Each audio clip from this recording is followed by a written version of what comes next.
Nichés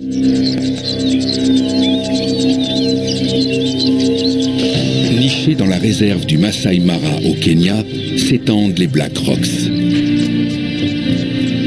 Au cœur de ce paysage rocheux, 3 lionnes élèvent leurs petits. Les lionceaux, 4 femelles et 5 mâles, sont âgés d'à peine 6 semaines.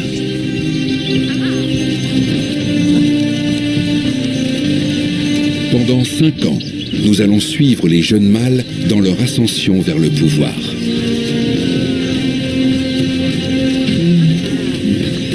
Les perspectives sont favorables. À 5, les frères ont de bien meilleures chances de s'imposer face à leurs concurrents que seuls. Mais rien ne sera épargné aux fils du roi des animaux. Des années d'apprentissage difficiles les attendent. Les débuts sont jalonnés d'échecs et la mort est parfois évitée de justesse.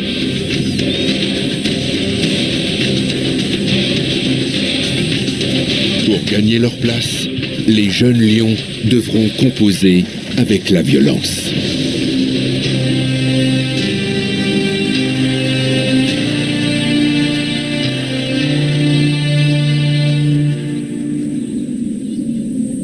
À l'âge de 2 ans, les lionceaux quittent leur pouponnière des Black Rocks.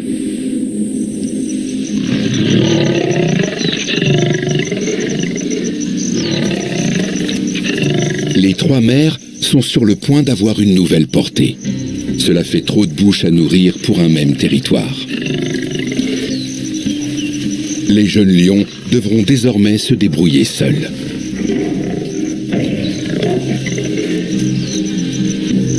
La nourriture est un fréquent sujet de dispute au sein de la fratrie.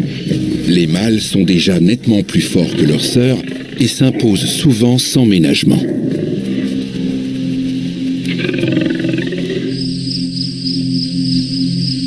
Au fil des mois, les affrontements se font de plus en plus violents et un soir, la situation dégénère. Lors d'une de leurs querelles habituelles, les fauves se mordent jusqu'au sang. Tourmenté par la faim et irrité par la douleur, le mâle dominant tue une de ses sœurs. Suite à cet événement, les jeunes femelles quittent leurs frères. Ceux-ci devront désormais se passer de l'aide de ces habiles chasseuses.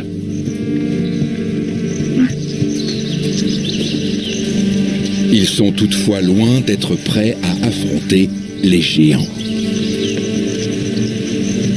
La faim les pousse à toutes les audaces, et les voilà qui essaient de voler leur repas aux vieux lions.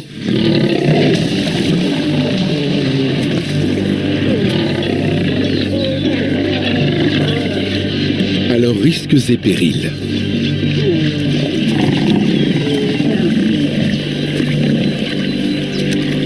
Au cours d'une de ces tentatives de chapardage, l'un des frères est gravement blessé et restera marqué à vie.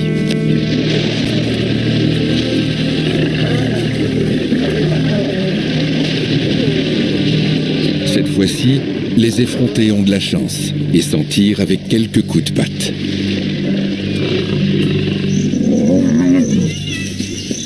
À cet âge, les lions se servent souvent sur les proies des hyènes.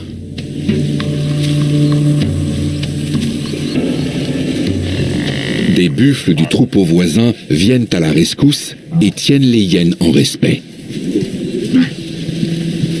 Le festin risque de passer sous le nez des lions.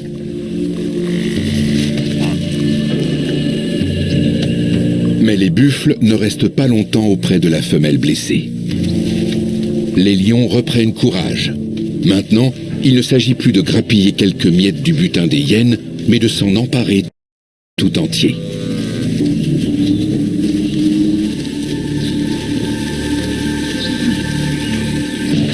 La vieille bufflonne ne peut rien contre eux.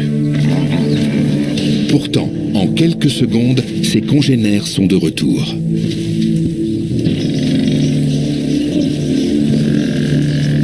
Gare au coup de sabot.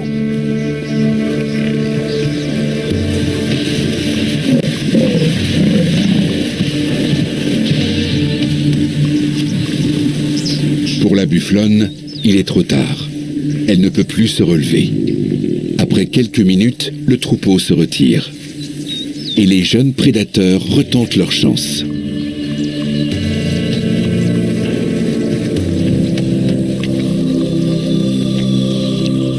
Ils restent malgré tout sur leur garde pour éviter toute mauvaise surprise.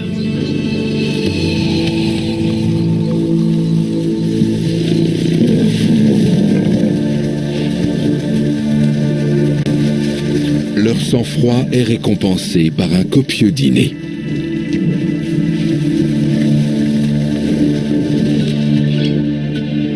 Pendant 2 ans, les 5 mâles sillonnent le centre de la réserve du Masai Mara.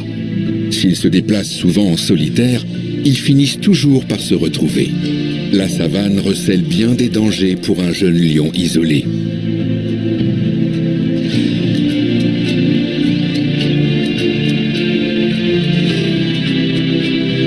Les frères ont à présent presque 4 ans et ont acquis une stature imposante.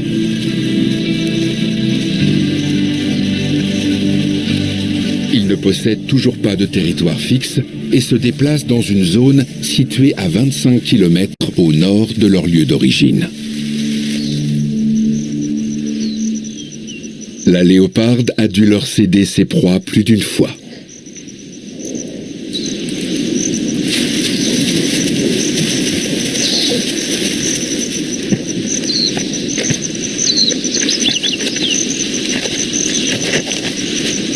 Au sein de la réserve, la petite équipe ne passe pas inaperçue. Les Maasai ont donné un surnom à chacun d'entre eux.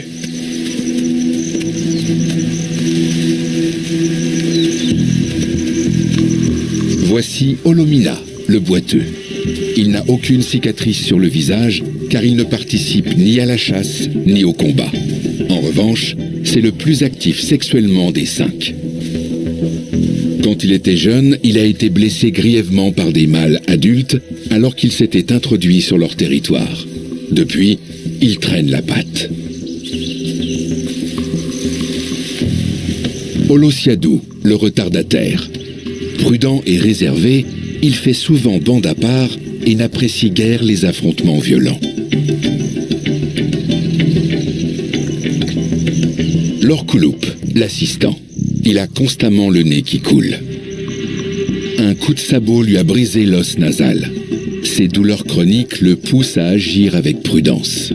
Il porte un collier émetteur grâce auquel les biologistes suivent les déplacements des 5 frères.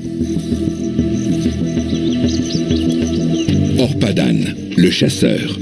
Toujours en tête et le premier arrivé sur la proie. Sûr de lui et flegmatique, c'est un combattant déterminé. À sa gauche, Olobor, le mâle dominant et le chef incontesté de la fratrie.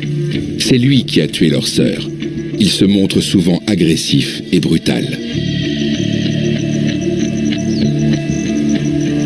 À eux deux, ils président au destin du groupe.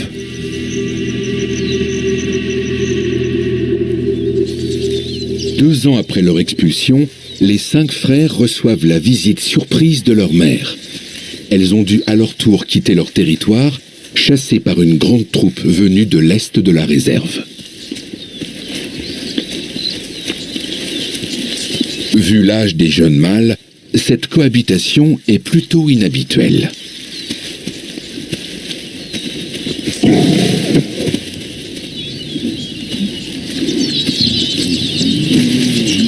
Les 3 mères sont accompagnées de leurs lionceaux, 3 mâles et 2 femelles. «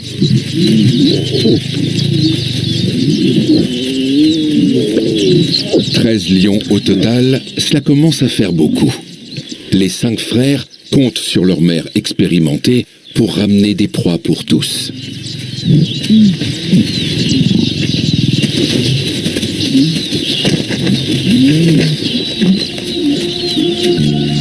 Les lionceaux sont encore très joueurs. La savane est pour eux un immense terrain d'exploration.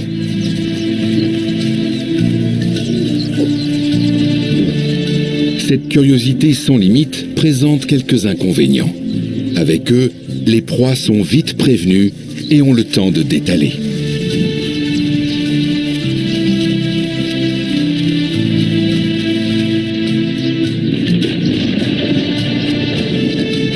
Le groupe ne forme pas une troupe au sens propre du terme. Pas question d'accouplement en son sein. Mais l'union fait la force, surtout pour chasser.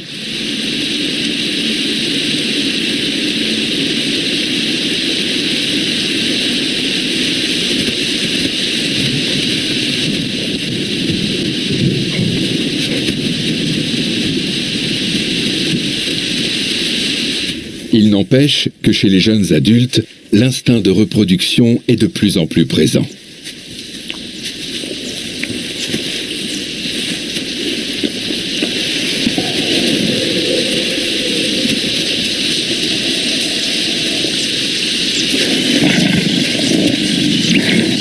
Nomades, les 13 lions ne défendent aucun territoire et évitent leurs congénères.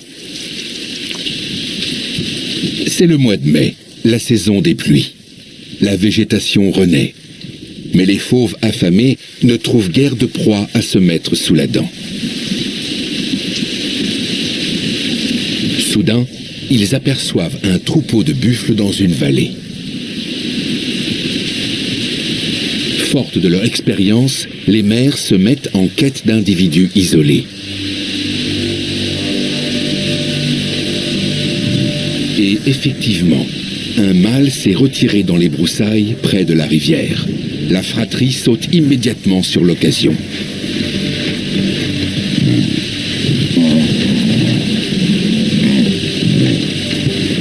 Mais il ne fait pas bon plaisanter avec un tel colosse. Les jeunes mâles font marche arrière, dans l'espoir que leur mère leur vienne en aide.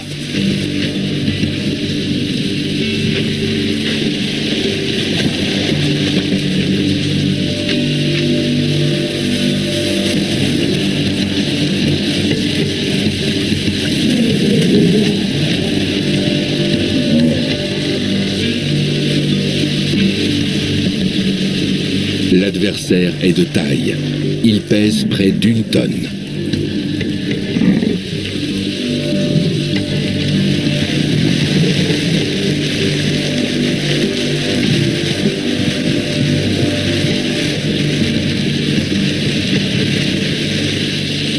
Même à 13 contre 1, les lions ne parviennent pas à le mettre en difficulté. Ils doivent finalement le laisser partir.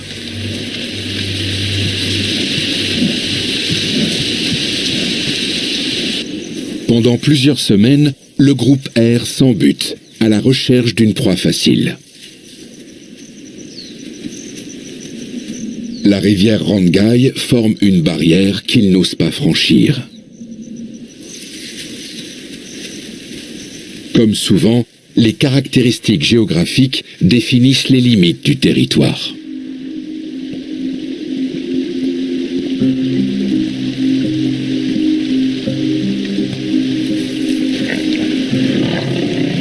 Mais la curiosité et la faim finissent par l'emporter.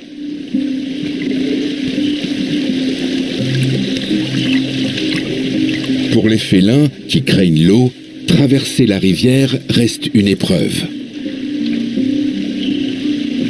D'autant qu'elle est d'une profondeur inattendue.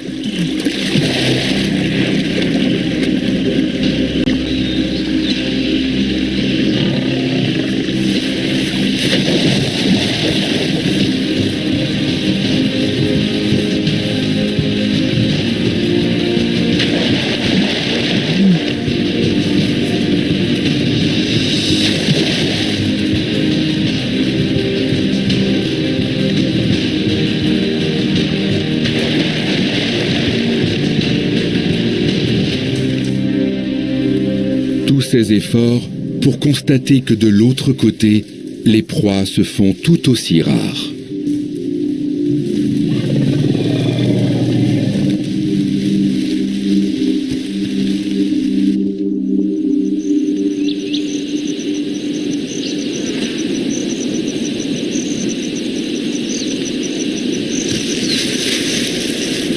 Un matin, il croise un hippopotame isolé qui n'a pas eu le temps de se mettre à l'abri dans une mare. Il n'en faut pas moins pour éveiller l'instinct de chasse des 5 frères.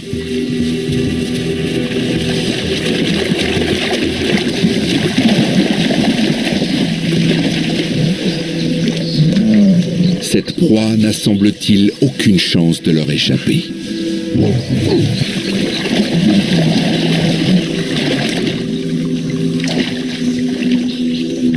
Les 2 plus forts, Orpadan et Holobor, passent tout de suite à l'attaque.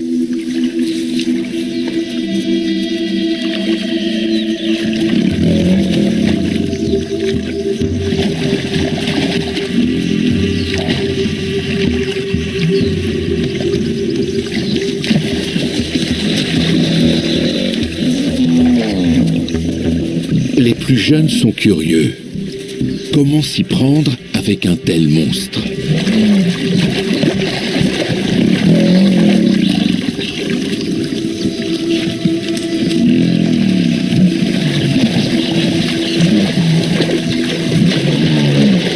L'hippopotame irrité sait se défendre. Il lui suffit de rester bien campé sur ses pattes pour qu'il ne lui arrive pas grand-chose, hormis quelques égratignures. Il finit par quitter la petite mare qui n'offre pas une protection suffisante.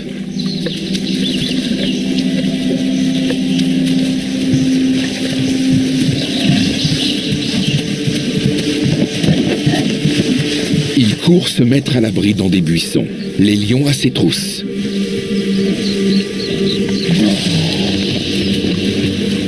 La situation n'est pas sans risque pour les assaillants.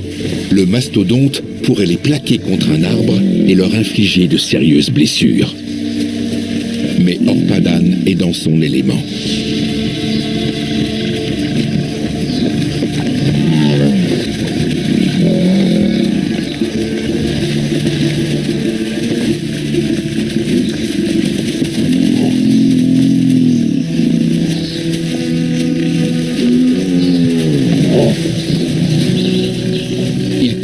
À renverser l'hippopotame, pourtant 6 fois plus lourd que lui. Mais celui-ci se montre étonnamment agile et se remet immédiatement debout.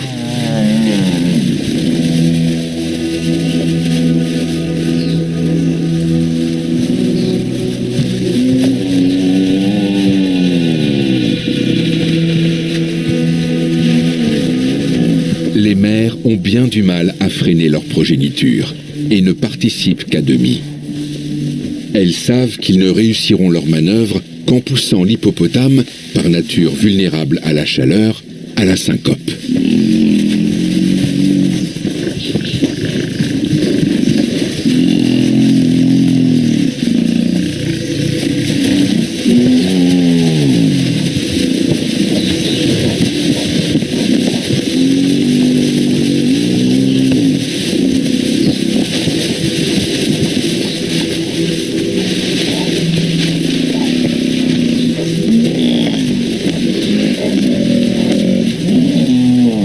Plus tard, la bataille est loin d'être gagnée.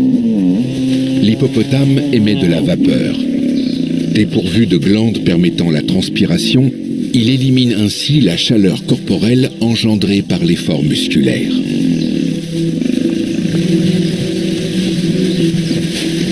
Mais le géant tient le choc.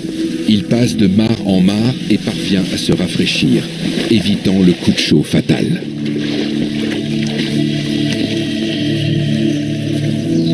Après plusieurs heures de combat, les lions sont à bout de force et s'accordent des pauses de plus en plus longues.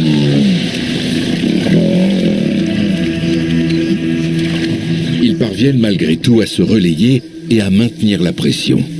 Reste à voir qui craquera en premier.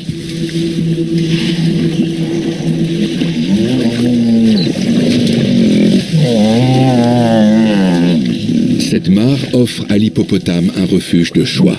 Dans ce fourré épineux, les félins ont intérêt à faire preuve de prudence. Même les jeunes femelles, d'habitude infatigables, sont au bord de l'épuisement.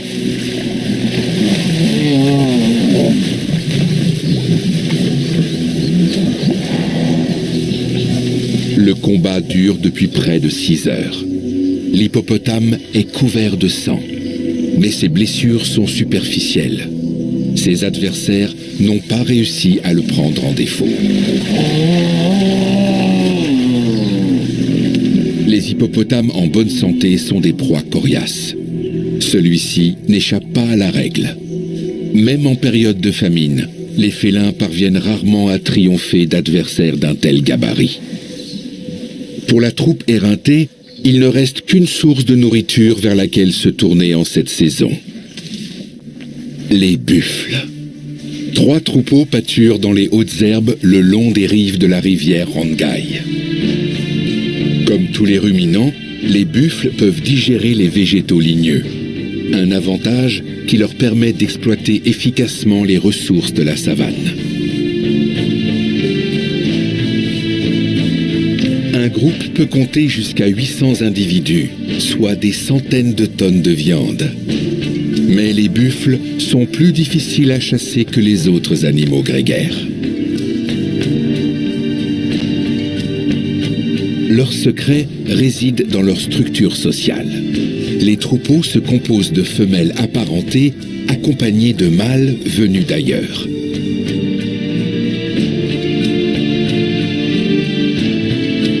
Un troupeau n'est donc pas un ensemble d'animaux isolés, mais une communauté de tantes, de sœurs et de cousines avec leur progéniture. Cette parenté garantit un soutien mutuel au sein du clan.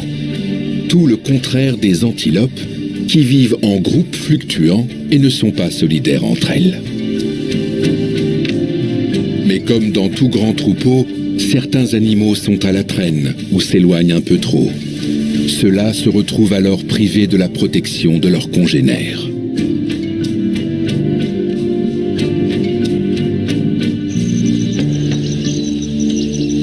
C'est ainsi que les lions ont repéré une femelle isolée. Dans les hautes herbes, ils encerclent la vieille bufflonne qui s'aperçoit trop tard du danger. Déterminées, les mères passent à l'attaque. À plusieurs, elles peuvent désorienter le bovidé et éviter ses redoutables cornes.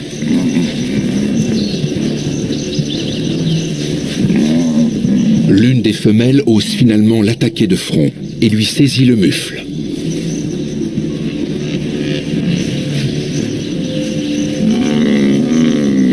Les 5 frères se tiennent à l'écart et laissent à leur mère le soin de mener à bien cette mission périlleuse.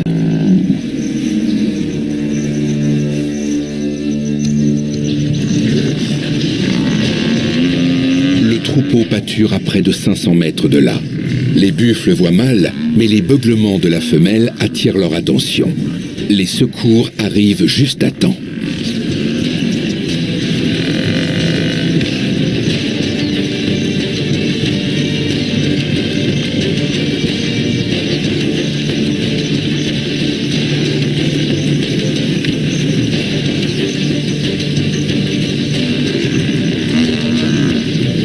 On ne plaisante pas avec des buffles en colère. Orpadan prend la fuite. Cette fois encore, les efforts ont été vains. Les lions en sont pour leurs frais.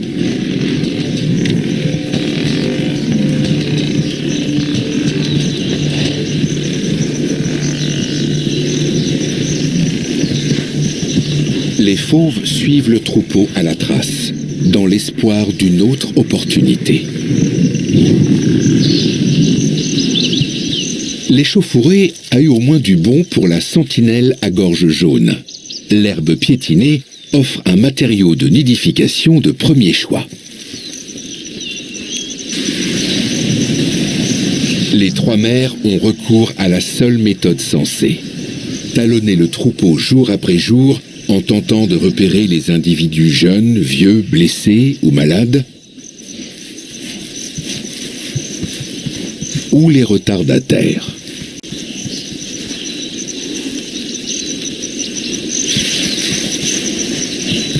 C'est le cas de ce vieux mâle qui, en fin d'après-midi, essaye de rejoindre les siens.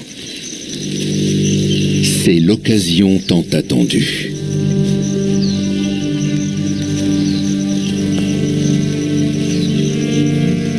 sens du vieux buffle ne sont plus aussi aiguisés qu'autrefois. Les fauves lui barrent la route sans peine.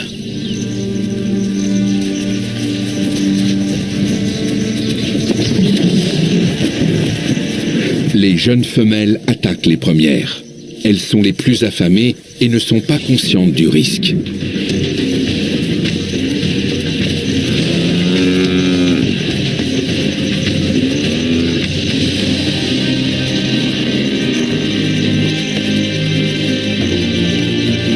Comme à leur habitude, Holobor et Orpadan sont partis explorer les environs. Les femelles doivent se débrouiller seules.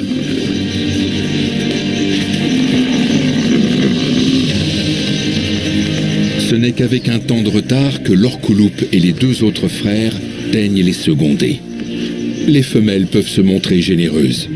Le buffle fournira de la nourriture pour plusieurs jours et pour tout le monde.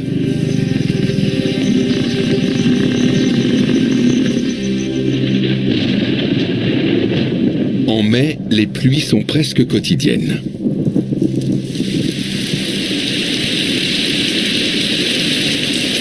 Les lions parcourent la savane humide à la poursuite des buffles.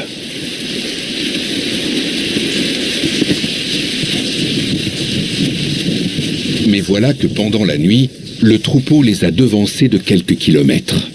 Et la pluie a effacé leurs traces. Une quête de plusieurs heures commence.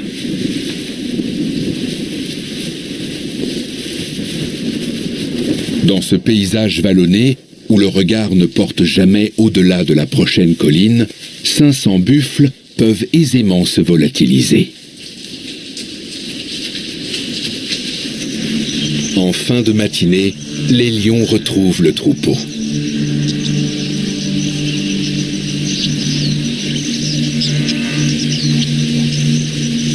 Ils prennent maintenant leur temps et observent le groupe, à la recherche de bufflons qui naissent surtout pendant la saison des pluies.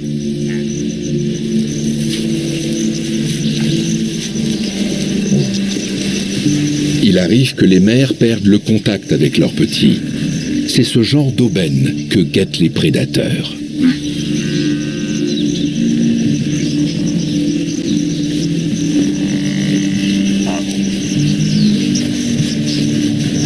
Attaquer un bufflon au sein d'un troupeau entier est impossible, même pour 13 lions. Mais un petit groupe est resté en arrière avec un nouveau-né.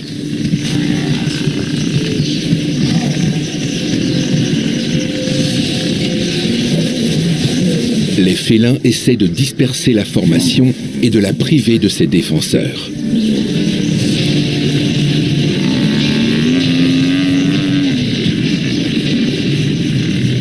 La tactique fonctionne. Holobor, le plus fort des frères, parvient à s'emparer du bufflon. Mais les défenseurs sont vite sur place et il doit lâcher prise.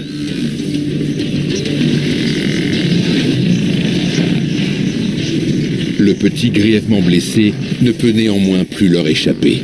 Et les lions ne se précipitent pas.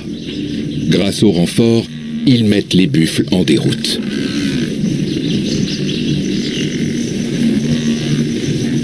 Le butin est toutefois bien maigre pour 13 lions affamés.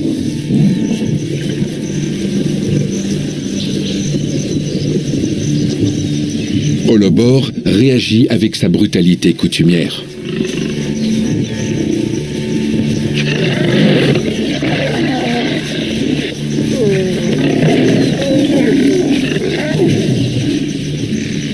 Les trois mères ne tirent visiblement aucun avantage de leur fils aîné et ne peuvent plus, comme auparavant, les chasser facilement. La seule solution est de quitter rapidement cette coalition de circonstances.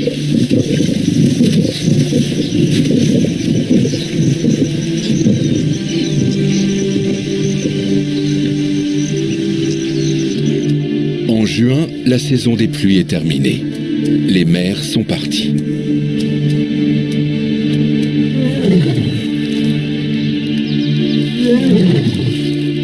Les 5 frères ont gagné en assurance et sont bien décidés à revendiquer ce territoire comme étant le leur.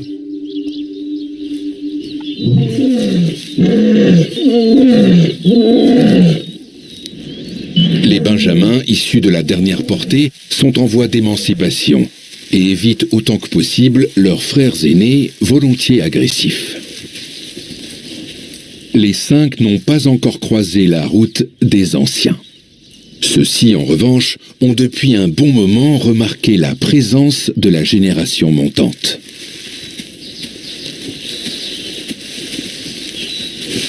Il s'agit de 2 vieux mâles. Pendant longtemps, ils ont défendu âprement leur territoire autour de la rivière.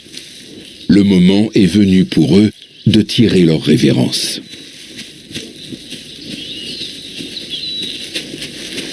S'ils ne sont pas impliqués dans des combats risqués, ces vétérans peuvent vivre encore de longues années sur leur terre.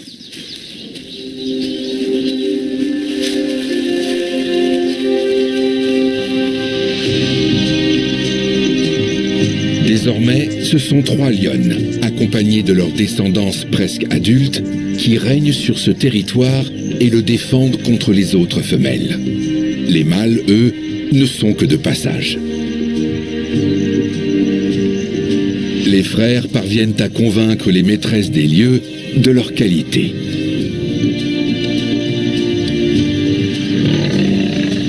Très vite, les premiers accouplements ont lieu. Mais difficile de savoir s'ils seront couronnés de succès. Souvent, les femelles ne font que tolérer les nouveaux arrivants sans forcément les intégrer dans leur clan.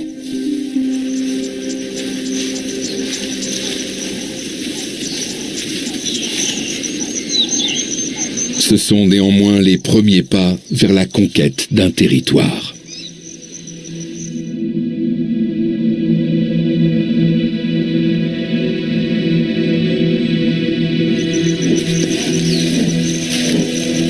Holobor sent qu'un autre lion est dans les parages. Les femelles ont 3 filles et un fils.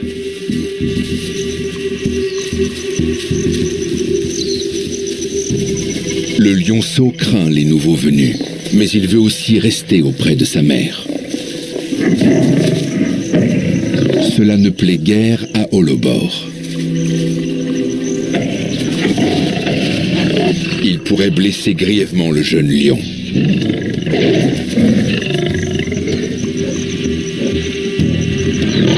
La présence de la mère l'en empêchera peut-être.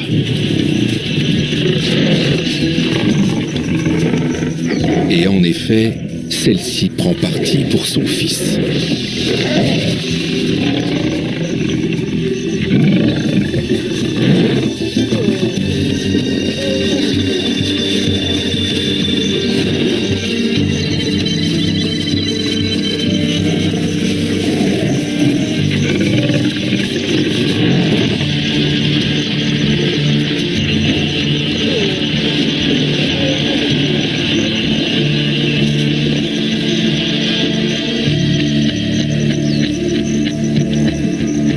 Le lion n'aurait pas hésité à attaquer le jeune mâle.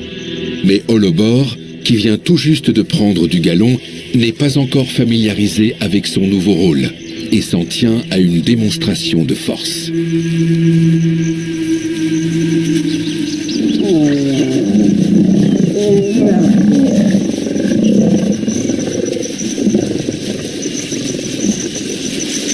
Autour de la rivière Rangai, les prochains jours s'annoncent mouvementés.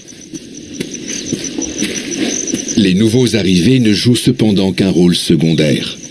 Le territoire reste sous la coupe des 3 femelles, qui sont bien résolues à le défendre, y compris contre les mères revenues dans le sillage de leur fils aîné. Mais face aux attaques incessantes des propriétaires des lieux, celles-ci ne parviennent pas à s'imposer et finissent par quitter définitivement le territoire autour de la rivière Rangai. Les retrouvailles avec leur fils auront été de courte durée.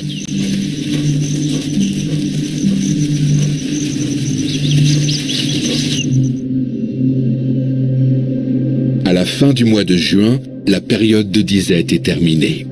Les premiers grands troupeaux de zèbres arrivent depuis la partie tanzanienne du Serengeti, en quête d'herbes hautes.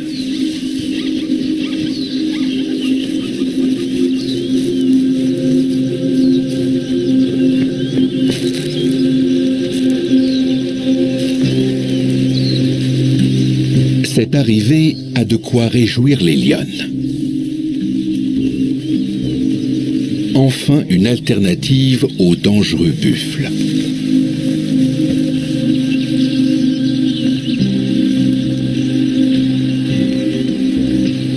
Les lionnes sont plus légères et par conséquent plus agiles que les mâles.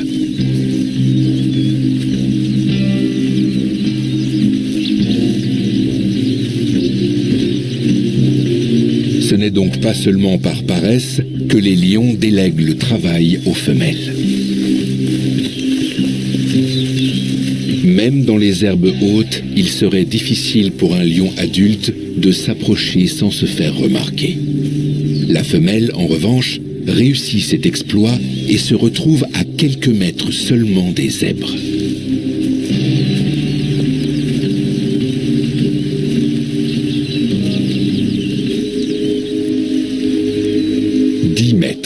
Une distance idéale pour une attaque surprise.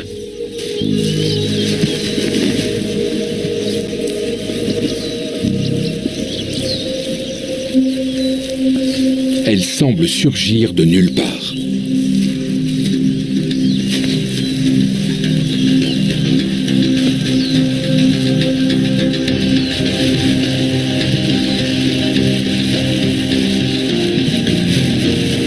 Les femelles prennent en charge le travail, mais aussi les risques.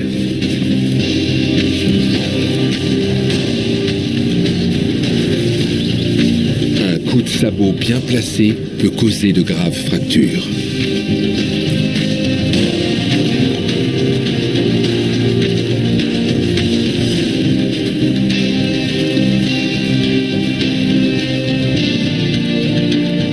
Malgré la douleur,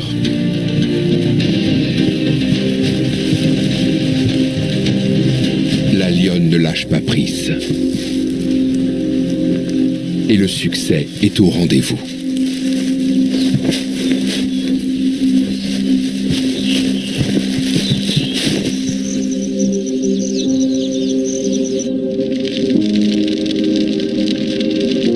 En juin, les rangers allument parfois des feux de brousse, censés favoriser la croissance de la végétation. En cette saison, l'herbe est encore humide et d'énormes nuages de vapeur et de fumée se dégagent.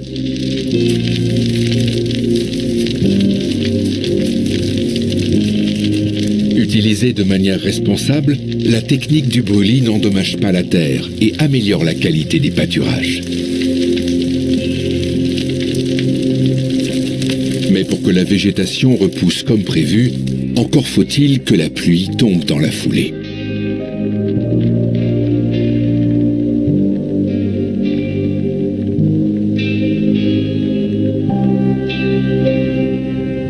Lorsque tout se passe bien, les premières pousses ne tardent pas à percer entre les buissons d'ébéniers calcinés. Le paysage ressemble alors à une mosaïque de surfaces verdoyantes et de tapis d'herbes jaunies, où les flammes ne sont pas allées. Souvent, comme ici, elles ont été arrêtées par un cours d'eau.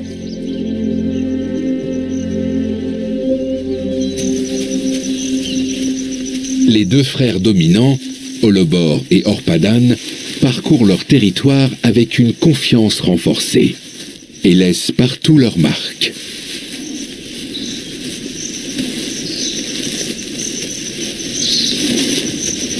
Ils règnent désormais sur près de 100 km². Le petit territoire des lionnes, au bord de la rivière Rangai, et la vaste zone d'herbe haute, plus au sud. Si les proies s'y font rares pendant plusieurs mois, ces terres deviennent à la saison des pluies un vrai pays de cocagne grâce à la migration des buffles.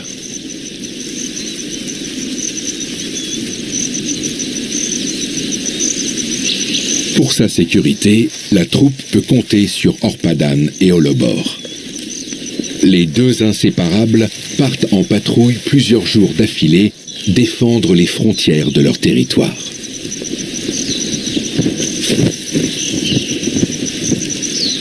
Holobor a beau toujours porter la crinière blond clair d'un lionceau, avec Orpadan, il prend les décisions stratégiques pour le groupe.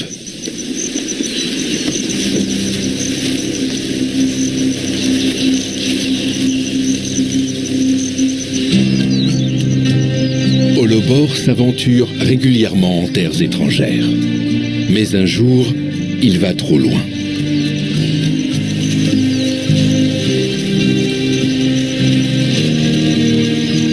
Il franchit les limites du territoire voisin.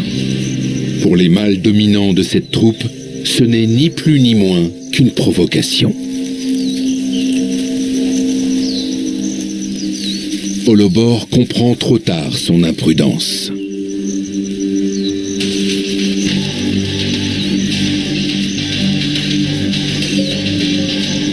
Et rate sa dernière chance de s'enfuir.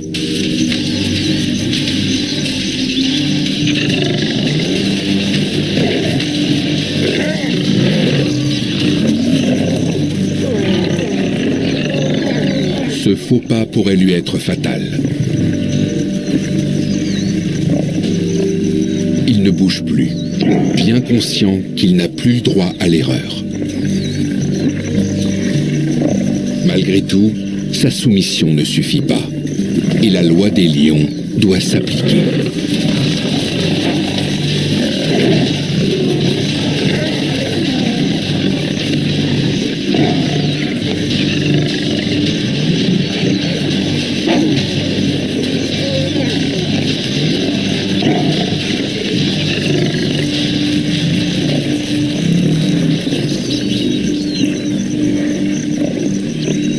Holobore est grièvement blessé.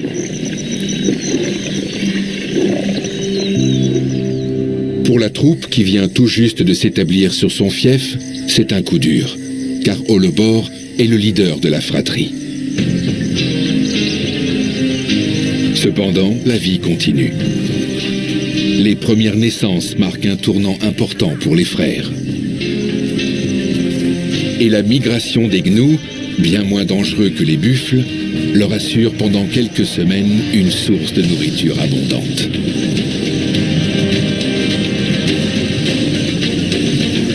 Mais lorsque les troupeaux auront quitté leur territoire, les frères lions devront affronter l'épreuve de vérité et leurs adversaires les plus